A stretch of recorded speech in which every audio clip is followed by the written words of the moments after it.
Well, hello, I'm 𝗍𝗶𝗱 𝗔𝗺𝗊. Welcome back. In this video, we're going to be covering the last month and a half of some projects I've done around my place with the Rippa R319 mini excavator. I'm going to be mixing in some tips along the way in the video, some stuff I've learned about the machine, and some updates on the newer model, and sprinkling a little bit of my friend's music along the way, so enjoy the video. So here I'm actually going to be removing an alder tree. It's about 5.5 inches across.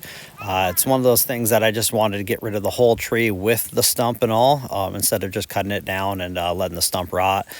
Pulling trees with these machines are kind of a lot of work. Definitely a little hard on the machine, but just going through here and trying to break all the roots out around it. This technique works good for small trees like this because you can use the weight and leverage of the tree to push it down and help assist it down. It's not as accurate as dropping a tree with a chainsaw. You kind of get it to drop in the direction you want, but you're kind of at the mercy of kind of where the roots are and how good the machine can pull a certain direction. This is just a good way if you want to get a small tree stump removed at the same time as take down the tree.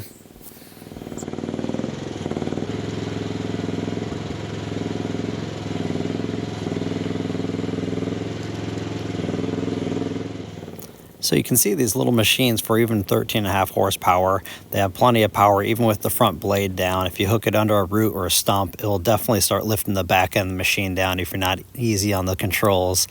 I'm still quite impressed with the power these machines have for just being how compact they are. You can do quite a bit with them. Just got that tree ripped out of there. Oh, there's a big taproot. That's what the last thing was, probably about, I don't know, 3 to 4 inches across. Had to break that out. Had a sawmill down here for a long time and had an enormous amount of scraps. It was kind of a cleanup day. Moved a bunch of this scrap out of here to a burn pile. There's that tree I pulled out. Hours worth of work. I had a bunch of firewood in here. I pushed over here so I can split what is good and burn what isn't. Bunch of scrap in here and weeds. Graded all this whole area out. I don't know, that's probably 12 by 18 here. Graded it out over here for some fill. I should have probably just grabbed my articulating dump truck and moved this in one load, but I grabbed all these, probably about 8 bucket loads, and traveled back and forth through here numerous times. And like I said, the hydraulics are only 105 degrees, so I don't think it's going to be a big issue. At least where I'm at in the Northwest, it doesn't get super hot. That thing does have the motor fan on it, so after lunch here I'm going to backfill this in. Maybe remove this bush. I'm trying to get in around this old structure over here and clean up some stuff and some old wood.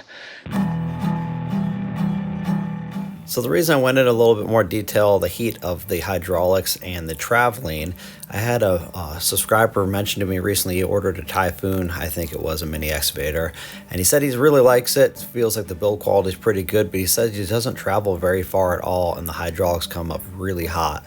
And one thing that got me thinking is I run my machine about 1/2 to 3/4 throttle, and it seems to perform great. And I found when I travel around with it, if you raise it to full throttle, it doesn't really change the travel speed much more, but it sounds like a lot of that extra fluid you're pumping is going through the pressure relief valve. And if you're pumping a lot of extra fluid through the pressure relief valve, you're going to heat your hydraulics up a lot quicker.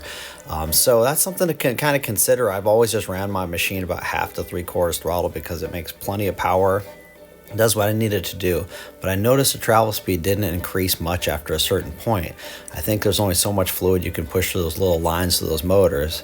And anything else you're creating pressure-wise, you're just pushing it through pressure relief and it will build up heat. So that's something to consider about your hydraulics and how you run them. If you're straining it, hooking it under roots and running that pressure relief valve a lot, you're gonna heat up the hydraulics faster. This machine I haven't had much issues with any of that, with the hydraulics getting hot. Here, I've kind of wanted to get around the backside of this building and finish up the siding, and it's been brushy and lumpy with ground. So I got this mini in here. My 5,500-pound Yanmar is a bit much to try to get snaked in behind this building, and this little machine just was perfect for the job. Haven't even taken a rake to it yet. This is just some back grading with that machine. Been meaning to get in here, but my bigger Yanmar was just too big to get into this little space.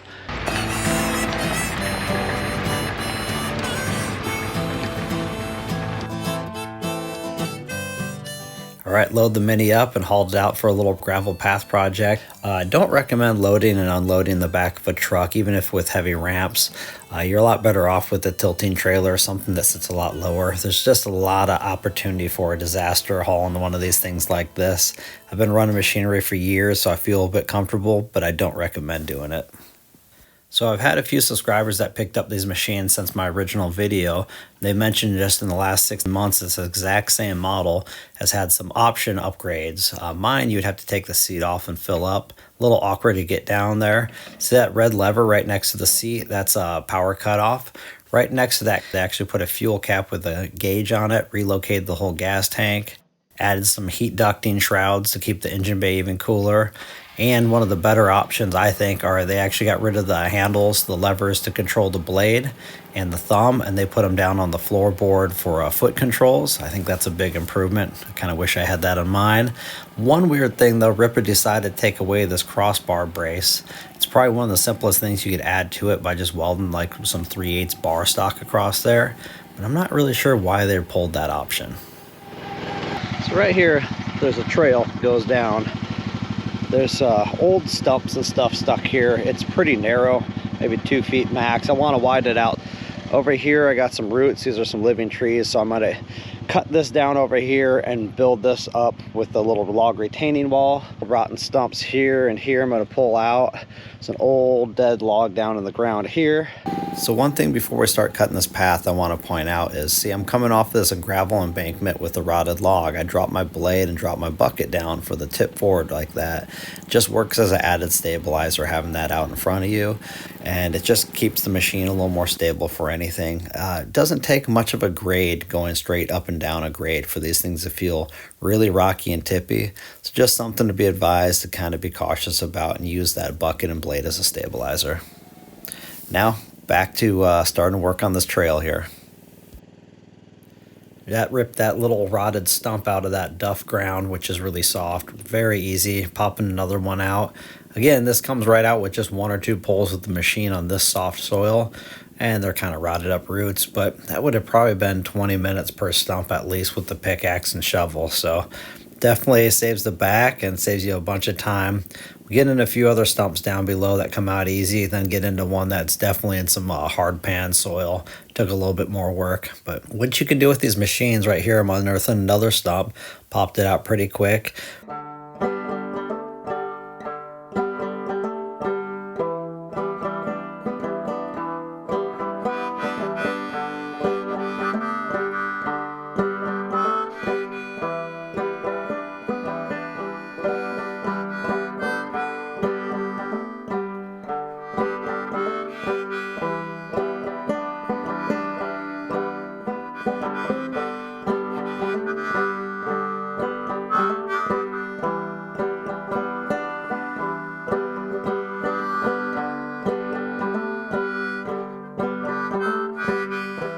So here's a perfect example of how useful these machines are. This is old rotten hemlock log, still pretty heavy, not as heavy as a green log. Snapped it in half, threw the 2 sections out of the way, and I'm moving on the trail. Usually you'd be probably grabbing a chainsaw, cutting them in 3-4 foot sections and toss them to the side. That took just a matter of like a minute or less to move that out of the way. Really useful even for the small footprint and small weight. They can actually lift quite a bit and move quite a bit. Another thing is to mention, if you got one of these machines or you're looking to buy one, try to buy one with a hydraulic thumb right on it. Manual thumb is useful, but you gotta get out there, pin it and unpin it. It's well worth a few extra $100 for the option just to have it. I made the mistake of buying my original Yanmar without a hydraulic thumb or even a thumb at all, and I still don't have one on there. I just got to weld on a manual one at some point. The old machine, it looks very difficult to tap into the old hydraulic block on the thing. It is what it is. If you definitely buy one of these machines, I highly recommend just getting one with a hydraulic thumb right off the bat. You're not going to regret it.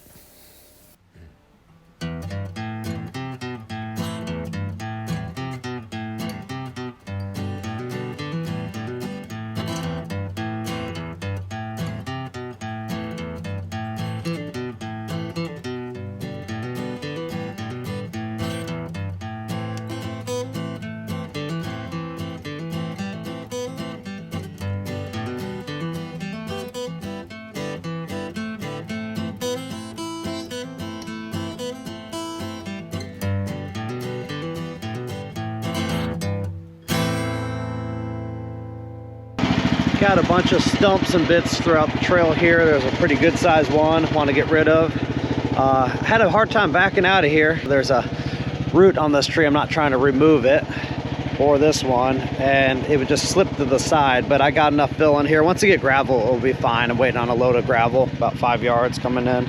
Got quite a few stumps out from here. Do a little rake work to finish this up and then bring in some gravel, but definitely improved through this whole section here.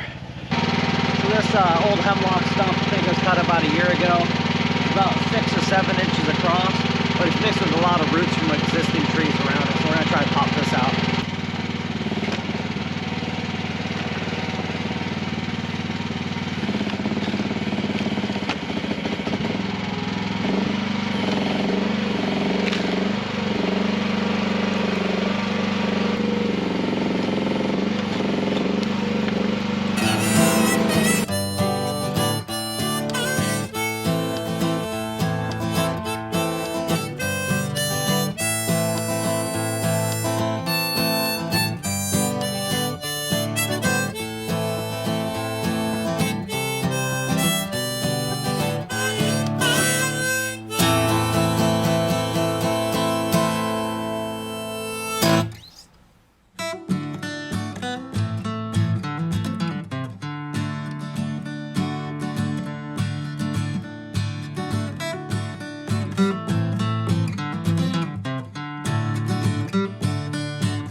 Got it out.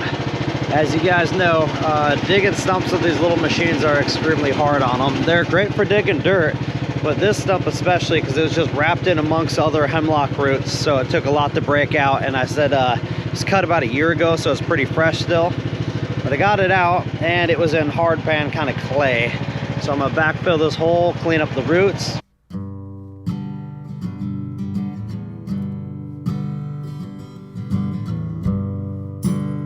So this is a smaller, probably about 12-foot cedar log.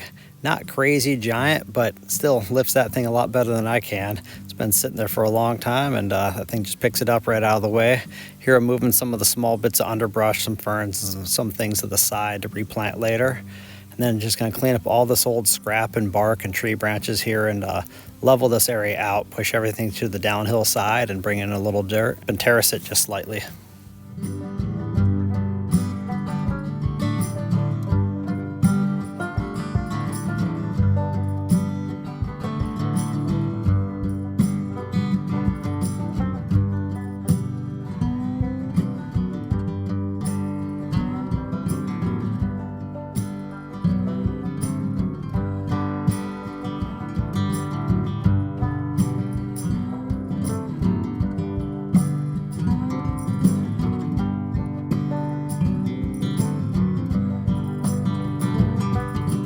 Yeah, moving logs with these things have sat there for a while. It's so nice to be able to just pick them up and move them around. I've cut a lot of firewood with this machine as well by just picking the log up with a bucket and thumb and just cut down it on each side with rounds of firewood. Works really well. I'm making these videos not to twist anybody's arm or try to talk anybody into anything. You know, these are just my experience with this machine I bought, and I think I've had it for about 6 months now. I just kind of couldn't find any good videos of people actually doing work with these, so I wanted to kind of make some so you can see what you can and can't do with them, what they're kind of capable of. If you're on the fence about it and you've been kind of contemplating one of these machines but a little freaked out about it, this is my experience so far. I have not had any major issues with it. I have a 30-hour review video. It just came out recently. The only thing I ended up doing was re-welding that bucket and fixing it so it wasn't flaring so much. Just kind of like a fix that will save me some trouble down the road. But yeah, these are quite capable, a hell of a lot better than a pickaxe and shovel. And I've been pretty happy with this thing. You know, I'm making these videos to show what I've been doing with them, and time will tell. If I have any major repairs in the future, I'll let you guys know. And this machine supposedly has a 1-year warranty. If I have any major repairs and need to, fall into that warranty, I'll let you know the experience with that as well if the time comes. But so far it's been pretty good.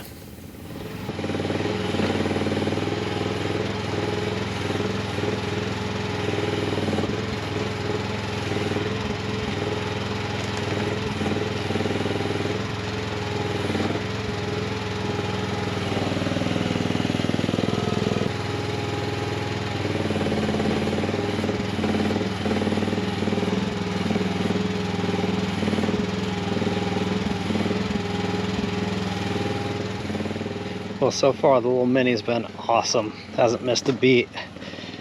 No track issues, no nothing. So I've been happy with that. I got a lot of dirt work done back here. Didn't take down any trees, just kind of popped out a few stumps here and there and graded and brought up the grade over here, 6-8 inches. Well, I got 5 yards of gravel dropped off here. I do wish I had my material bucket, but unfortunately I don't yet.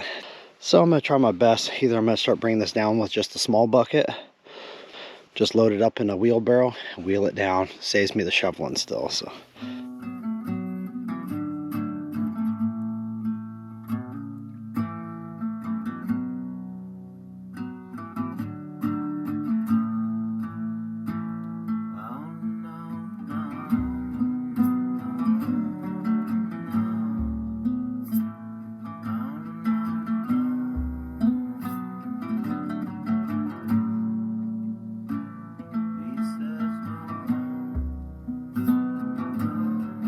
So when I first got this machine, I did not feel like that little grader blade was very useful on it, and it's definitely not nearly as useful as my bigger machine, but that's a bigger machine that weighs 2.5 times this machine.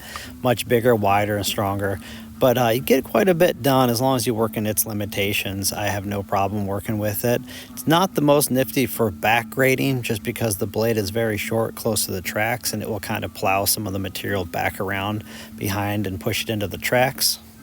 But it works pretty good.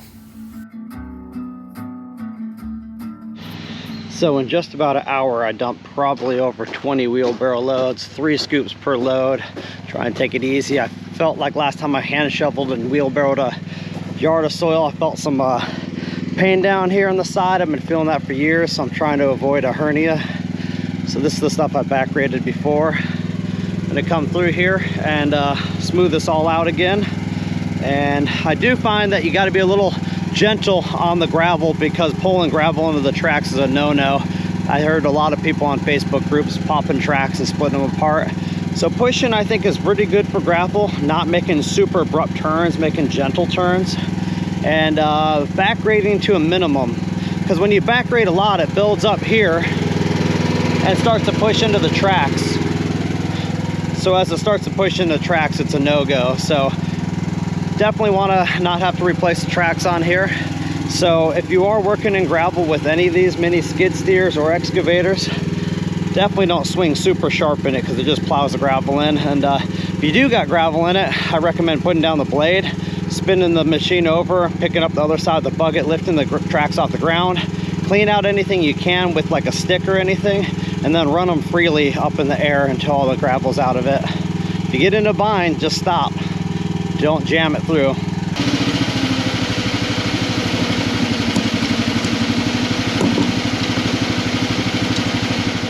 So after my first review, I got quite a few comments, people concerned about the single pump and wondering about if you can run 2 functions at once. Right here, I was rolling and curling the bucket and lifting up the dipper, rotating, and you can do a lot of stuff. You can rotate, curl the bucket, rotate and lift. You might slow down a little bit in your functions, but actually just smooths both of the functions out a little bit more. I run this machine about 1/2 to 3/4 throttle for most of the stuff, and I'm not really pulling the joysticks all the way back to roll full speed. It just becomes a little jerky. It's a lot easier just to run it mid-throttle and be smooth on your joysticks. But these machines are quite capable. I had somebody else comment recently asking if they could just put a bigger pump on it, if that would be any benefit, and I don't think so. I think the pump is really matched pretty well with the horsepower at 1/2 to mid-throttle. When you're really laying into like trying to tear out a root or something, it bogs the motor just slightly, but not that much. It's set up pretty well the way it is, and I think people should just enjoy the machines for what they are, and they work really well, especially for the price point. So here we're going to do a little recap. Remember when I was cutting in this trail, pulling out some rotten stumps? I brought in some gravel, and here's the pathway now. Here's a bench I built and some rock I brought in. And there's that stump I was tearing out, and it took a little bit, I don't know, 10 minutes to rip that one out. Got that thing removed and turned it into a really nice graveled fire pit area, just a little camp spot. And I still got a lot of work to do, a lot of landscaping, bring in some ferns and some natural plants around the rock wall. Still got some more rock to bring in and finish, but all in all, for 5 yards of gravel brought in and some rock and some stumps hauled out, did a lot with that mini. And I think I only put like 5 hours on it tops on this project, and there's still more behind me that I didn't film, but worked pretty well. So now we're going to load this thing up and haul it back. Again, I don't recommend loading it unless you have a good loading ramp. Something like, see right here, my track height when I'm leaving that gravel area is maybe just 6 inches below my bumper. Ideally, you would have a level loading dock you could drive right off of, right into the back of a truck. Would make it the safest.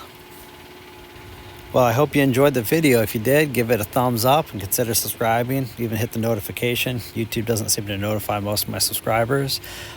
We'll have quite a bit more content on this machine, including a little Rippa mini skid steer I ordered. Should be here really soon in the next few weeks. I also got a ripper for this thing. I have a bunch of different attachments, like a hydraulic material tilting material bucket, an auger, and quite a few things. We'll be going over those if I find them useful or not. So stick around and keep an eye out for more videos.